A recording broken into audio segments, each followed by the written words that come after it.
High, আজকে একটু অন্যরকম একটা আলুর দমের রেসিপি নিয়ে এসেছি। প্রথমেই কড়াইয়ে 2 টেবিল চামচ মতন সর্ষের তেল গরম করে তার মধ্যে জিরে, শুকনো লঙ্কা, গোটা গরম মশলা মানে এলাচ, দারচিনি, লবঙ্গ আমি সব একটা একটা করে নিয়েছি। তেলের মধ্যে দিয়ে যখন খুব সুন্দর একটা ফোড়নের সুগন্ধ বেরিয়ে আসবে তখন তার মধ্যে ডুমো ডুমো একটু বড় সাইজের কেটে রাখা আলুগুলো দিয়ে 2 মিনিট মতন হাই ফ্লেমে একটু নেড়ে চেড়ে ভাজা ভাজা করে নিতে হবে।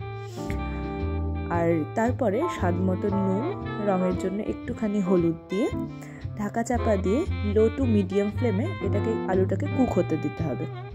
ততক্ষণে কিছুক্ষণ আগের থেকে ভিজিয়ে রাখা 4-5টা মতন কাজু বাদাম, একটা টমেটো, কিছুটা পরিমাণে আদা এবং নিজের ঝাল অনুযায়ী লঙ্কা দিয়ে একটা পেস্ট বানিয়ে রাখছি। এইবারে একটা গুঁড়ো মশলার পেস্ট বানাচ্ছি, যেটার জন্য আলুর দমটা একটু অন্যরকম করলাম। 1 চামচ জিরে গুঁড়ো, 1 চামচ ধনে গুঁড়ো, 1 চামচ কাসুরি মেথি, 1/2 চামচ মতন আমচুর পাউডার এবং 1/2 চামচ গরম মশলার গুঁড়ো সব একসাথে আমি গুলিয়ে রাখছি যতক্ষণ না আলুটা আমার ভাজা ভাজা হচ্ছে। 5-7 মিনিট পরে ঢাকা চাপা খুলে দেখলাম আলুটা বেশ ভালোই ভাজা ভাজা হয়েছে, কিছুটা সেদ্ধও হয়ে গেছে।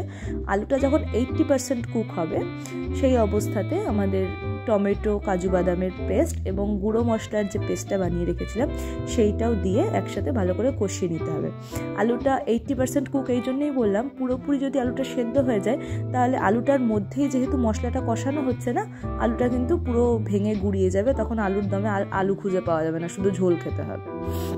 তো আমি কালারটা আরও একটু সুন্দর হওয়ার জন্য এখানে আর একটু হলুদ এবং স্বাদ মতন একটুখানি হিং দিলাম, একটু খুব সুন্দর সুগন্ধের জন্য। হিং দিলে কিন্তু টেস্টটাও এখানে এনহান্স হয়। আর কিছুটা পরিমাণ সবুজ মটরশুঁটি আর আরেকটু সুন্দর কালারের জন্য এখানে কাশ্মীরি লঙ্কার গুঁড়ো দিয়ে মশলাটাকে খুব ভালো করে কষিয়ে নিলাম। আলুটাকে আমি আগের থেকে এখানে সেদ্ধ করে নিইনি, কারণ আলুটা যদি মশলার সাথেই কষানো হয় না, মশলার সাথে কষাতে কষাতে যদি আলুটা সেদ্ধ হয় তাহলে সব মশলার ফ্লেভারগুলো আলুটার মধ্যে কিন্তু যায় আর আলুর দমটা খেতে খুব সুন্দর হয়। 1 কাপ পরিমাণে ফুটন্ত গরম জল আমি দিলাম। গরম জল এই কারণেই দিলাম, যদি ঠান্ডা জল দিই তাহলে আলুটা তো অলরেডি এখানে সেদ্ধ হয়ে আছে, ঠান্ডা জল দিলে কিন্তু কী বলবো আলুটা একদম গলে গলে যাবে, আলুর দমটা ভালো লাগবে না খেতে।